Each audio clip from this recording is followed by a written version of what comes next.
Hai, Assalamualaikum rakan-rakan online. Jom hari ni kita buat cheese coat.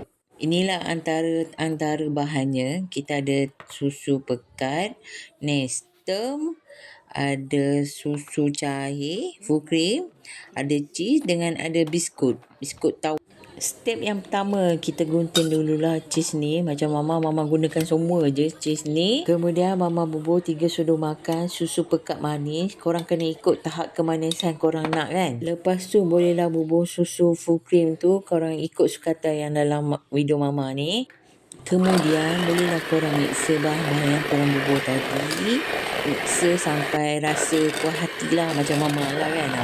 Sampai dia dah sebati macam tu, barulah korang boleh setengah shot buat kerja. Tiba-tiba budak kecil ni datang. So adalah budak kecil ni dalam video mama ni. Lepas tu kita tuangkan susu full cream tu dalam pinggan. Kemudian kita ambil biskut tu, kita rendangkan biskut tu.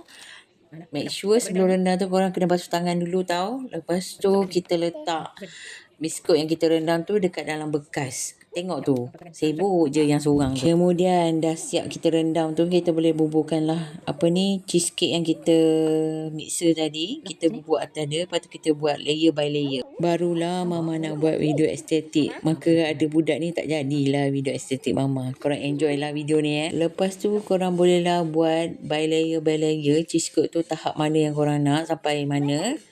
And then maka macam ni. Jadilah macam ni. Ni mama dengan abang buat ni. Memang hancur dah. Buruk dah kek mama. Korang enjoy lah masa video mama ni ada budak kecil ni.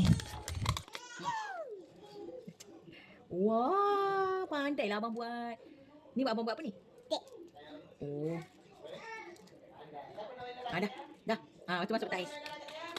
Okey, inilah kejadiannya. Kek yang mama buat sendiri tanpa ada abang. Okey, ni dah. Lepas tu korang dah buat layer by layer. Korang dah letak nestum. Korang boleh letakkanlah kek ni dekat dalam petais. Lepas tu korang boleh makan. Makan sejuk-sejuk sangat sedap. Yang lagi satu tu kek abang. Yang ni yang mama pegang ni kek abang. Inilah kejadiannya. Kek tu tak sampai nak sejuk pun dah ada nak berantak kek tu. Sedap tak?